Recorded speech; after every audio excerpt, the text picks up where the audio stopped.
Okey, Assalamualaikum. Nama saya Ahmad Daniel. Saya akan menerangkan tentang kebaikan lebah. Lebah menghasilkan madu. Imam Ibnu Qayyim Al-Jauziyah mengatakan madu memiliki banyak khasiat, antaranya membersih kotoran yang terdapat pada usus dan pembuluh darah. Kedua, menetralkan kelembapan tubuh serta bermanfaat untuk orang yang usia lanjut. Ketiga, madu lebah adalah mudah diserap ke dalam darah dan menyerap masuk ke dalam darah dalam masa 7 minit dan dapat dimanfaatkan sepenuhnya oleh otak. Yang keempat, madu lebah mengandungi zat vitamin B1, B2, B3, B5, B6 dan C serta pelbagai jenis zat logam seperti magnesium, kalium, kalsium, natrium, klorin, belerang dan zat besi.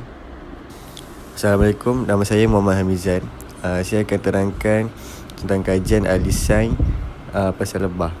Ahli sains dari pelbagai negara termasuk Amerika turut mengesahkan khasiat madu lebah di World Apiculture Conference yang diadakan pada 20 hingga 26 September 1993 di China. Kajian sains menunjukkan madu lebah kaya dengan bahan antioksidan yang berfungsi untuk menghalang radikal bebas yang memberi kesan tindak. Kajian yang dilakukan oleh saintis dari Universiti Memphis di Tennessee ke atas 9 orang pada ahli sukan, iaitu pelumba basikal yang diberikan madu lebah mendapati tenaga kayuhan meningkat kepada 6%. Assalamualaikum, nama saya Akmal. Hari ini saya nak menerangkan tentang bukti kajian tentang lebah. Ujian darah ke atas 39 ahli sukan angkat berat yang diberikan madu lebah menunjukkan kadar hormon kortisol yang biasa meningkat apabila otot mengalami tekanan berlebihan. Kini berada pada tahap rendah sekaligus mampu meningkatkan lagi daya kekuatan otot. Dalam laporan BBC News Online pada tarikh 5 Disember 2004, pengakuan dari para pengkaji dari Universiti Zagreb, Croatia dalam kajian mereka ke atas beberapa ekor tikus mendapati madu lebah mempunyai bahan pencegah kanser. Penemuan ini dibuat di dalam Journal of the Science of Food and Agriculture. Justru itu, benarlah firman Allah Subhanahu wa taala dalam Al-Quran mengenai madu lebah sememangnya mengandungi berbagai penawar dan khasiat seluruh dunia.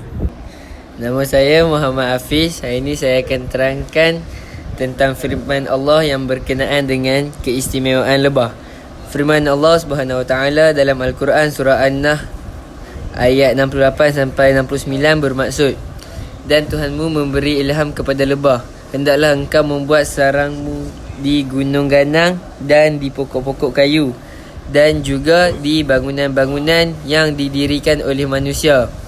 Kemudian makanlah dari jenis bunga-bungaan dan buah-buahan yang engkau sukai, serta turutkanlah jalan-jalan peraturan Tuhanmu yang diilhamkan dan dimudahkannya kepadamu. Dengan itu akan keluarlah dari dalam badannya minuman madu yang berlainan warnanya, yang mengandungi penawar bagi manusia berbagai-bagai penyakit.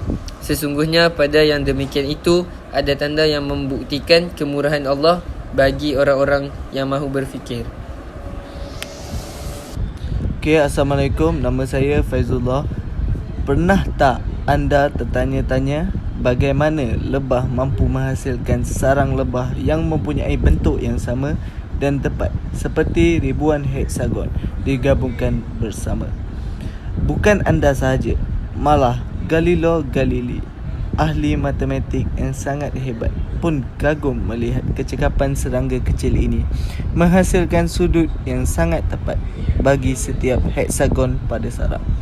Sarang lebah liar pada mulanya berbentuk bulat seperti badan lebah dan kemudiannya dipanaskan. Semasa pembentukan membuat dinding-dinding sarang tersebut cair dan menjadi bentuk semula jadi seperti yang anda lihat. Mereka juga adalah makhluk pengembara mencari makanan dan pulang ke sarang. Mereka sangat bijak bernavigasi dan mengira. Ketika pulang ke sarang, lebah akan melakukan tarian sendiri. Tarian rumit dilakukan bagi memberitahu lebah-lebah lain tentang adanya makanan, memberitahu jarak serta beberapa banyak makanan yang ada. Jika sumber makanan banyak dijumpai, lebah tersebut akan menari dengan lebih bertenaga. Dan tarian kurang bertenaga menandakan sumber makanan adalah sikit. Selepas itu, mungkin anda beranggapan bahawa lebah madu memang sudah tahu bagaimana untuk menghasilkan madu sejak dilahirkan. Sebenarnya tidak.